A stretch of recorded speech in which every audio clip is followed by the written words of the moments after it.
আমার তো মান সম্মান গেছে, তার সাথে আমার বোনের জীবনটাও শেষ। ও যদি বেঁচে হতো তাও কোনো ওর মূল্য নাই এখন। তো আপা আমার অনেক কষ্ট হচ্ছে আর অনেক কুদতেছে, ওরা তো একবারে মারিয়েই ফেলতে চাইছিল, মানে কেউ টের পাইছে জন্য ছাড়িয়ে দিচ্ছে। কইছে যে তুই যদি কিছু কোষ তাহলে তোর বোনটা একবারে মারিয়ে ফেলবেন, কেউ টের পাবেন না। কেউ কি চায় তার বোনডে আড়াতি? এর আগেও আমার শ্বশুর এরম করছে।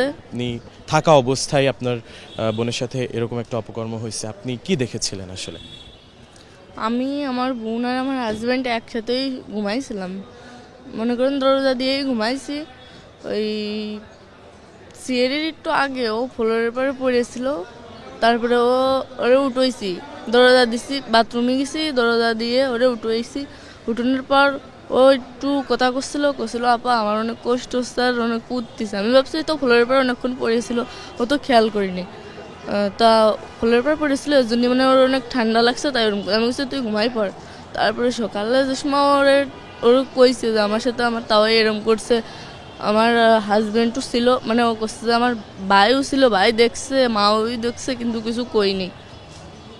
তা আমি করছি, তারপরে আমি করছি আমার হাজব্যান্ডের ডাক দিয়ে কইছি যে হচ্ছে আমি কি মায়ের কাছে সব কবো, এর আগেও আব্বু এরম করছে আমার সাথে। করছে কি আমারে ধরে অনেক মারছে, আর মারে ওই ঘরের ভিতরে আটকাই থুইছিল। ঘরের ভিতরে আটকাই ধোয়ার পর মনে করেন দিনই বেলা সকালে হয়ে গেছে, তখন তো অনেক লোকজন আসে। ডিজাইন, এলিগেন্স, বিউটি, সেরা পণ্য সবার জন্য। জেভিকো।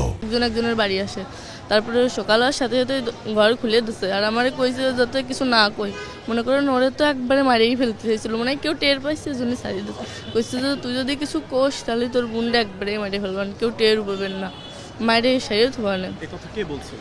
মানে বাড়ির সবাই মিলে একসাথে কইছে, তাহলে সবাই মিলে যদি একসাথে এরকম করে আমি কোনে যাবো, বাড়িতে একা, কারোর কাছে ফোন উঠতেছে না। তারপর বাড়ির আশেপাশের লোক আসে দেখে কি আসি এরম করতেছে, জ্ঞান হারাই ফেলছে আর কেরম মুখ দেখে যা উঠতেছে।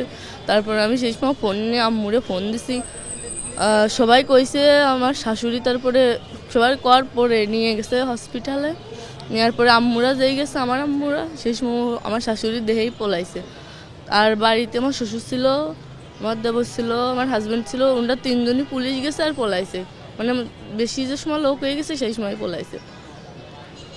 আর আমার সাথেও এরকম এর আগে একবার হয়েছে, তা আমি বাড়িতে জানাইছি, আম্মুরা মনে করেন বিশ্বাস করেছে আমার আম্মুরা, কিন্তু মান সম্মানের বইতে আমার আবার বুঝোই পড়ে দিয়ে পাঠাইছে। আর হনে কইছি, হনে কেউ বিশ্বাস করিনি।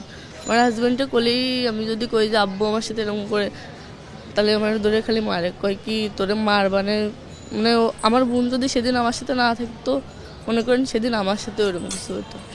এর আগে কিরকম করছে আপনার সাথে একটু মনে করেন আমি বাথরুমে আইছি, আব্বু আমার মানে আমার শ্বশুর আমার পিছন থেকে জড়াই ধরছে, মানে ও কিছু করতে চাইছিল, কিন্তু মানে মনে করেন সেই সময় বেশি রাত না, রাস্তায় লোক যাচ্ছিল, এর জন্য কিছু করিনি।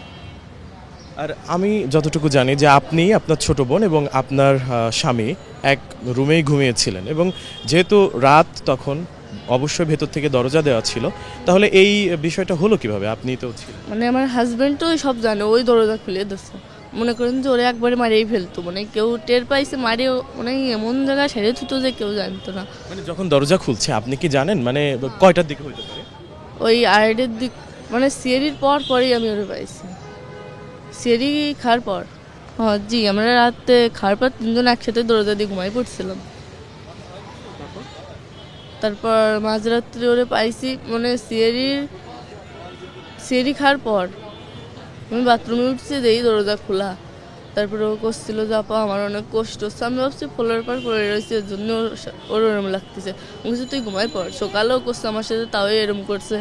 ভাই দরজা খুলে দিচ্ছে, কিন্তু ভাই ওসে কিছু কই নেই, মানে কথা কথি পারতেছে না, অনেক কষ্ট হচ্ছে। আমি বুঝতেছি, আমি যে মা আগের কাছে ফোন দেবো, ফোন টোন কেউ কিছু দিতে দিই নেই। আর আমার ঘরের ভিতরে আটকে অনেক মারছিল। সবাই মিলে করছে যে তুই যদি কারোর কাছে কোষ কিংবা তোর বাপ মার কাছে ফোন দিস, তাহলে করলাম তোর বোনরে যেটুকু আছে তোর বোনরে মারিয়ে ফেলবার। মনে করেন কেউ কি চায় তার বোনরে আড়াতি? হাজার কষ্টের ভিতরেও কেউ চায় না যে তার নিজের বোনরে আড়াতি। সে তোমার নিজের বোন, তাহলে ওর সাথে বেশি কষ্ট মনে করেন যে আমার বাড়িতে আমি জানিও কিছু করতে পারিনি।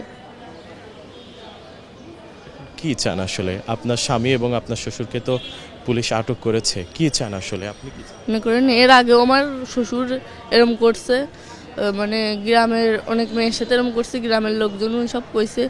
আর আমার হাজব্যান্ড আর আমার দেবর এর আগেও দুটো বিয়ে করছিল, মানে দুটোর মেয়ে নিয়ে পালায় আসছিল, দুটো বই চলে গেছে। কিন্তু দুটো একসাথে যাওয়ার কারণ কি? এরম কিছু খারাপ নালি তো আর একজন যায় না। এখন কি চান আসলে? মনে করেন যে উনি যে আচরণ করছে, মানে ও তো একদমই ছোট, ওর এখন বাঁচার কোনো সম্ভাবনা নাই। ডাক্তার বলছে ও বাঁচতেও পারে, মরেও যেতে পারে, মানে বাঁচার কোনো সম্ভাবনা নেই। তাকে তো ফাঁসি হওয়া উচিত, ফাঁসি হলেই যাতে পরবর্তীতে কেউ যেন এরম না করতে পারে, করতে গেলেও তাকে যেন একটু ভয় করে।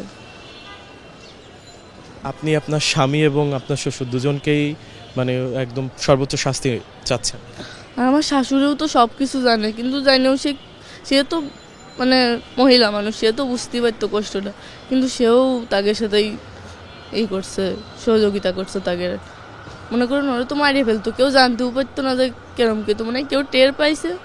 বাড়িতে একটা মুরব্বী ছিল, আর মনে করেন সেই সময় তো সিয়ারির সময়, সিয়ারি একটু একদিন মনে করেন বাড়ির একটু একটা মাঠ, মানে একটা বই পার হয়ে একটা বাড়ি আছে, মানে লোকজন ছিল, কেউ টের পাইছে। আর ওরা তো ঘরের ভিতরতে তুলে নিয়ে যে বাইরে ওই কাজ করছে। ঘরের দরজা খুলে দিছে আপনার স্বামী, তারপর আপনার বোনকে তুলে নিয়ে গিয়েছিল, তুলে নিয়ে গিয়ে বাইরে এরকম এই অপকর্মটা করেছে, তাই তো? জি, ঘরের ভিতরে আমি মানে কিছু তো একটু শুনতে পারতাম, যাই হোক ঘুমাইছিলাম, যাই হোক একটু শব্দ তো হইতো, ওর অনেক কষ্ট হয়েছে। আর গলায় যে অবস্থা হয়েছে, ওর বাঁচার কোনো সম্ভাবনা না, একটু তো আশ পাতাম। যাই হোক ঘুমায়ে থাকলেও পরিবারের সবাই, খালি একটা মুরব্বী বাদে, উনি মনে করেন কিছু জানেন, ওনার বয়স হয়ে গেছে অনেক, আমার দাদি শাশুড়ি, উনি বাদে সব পরিবারের সবাই একসাথে মিলে এই কাজ করছে। ওনারা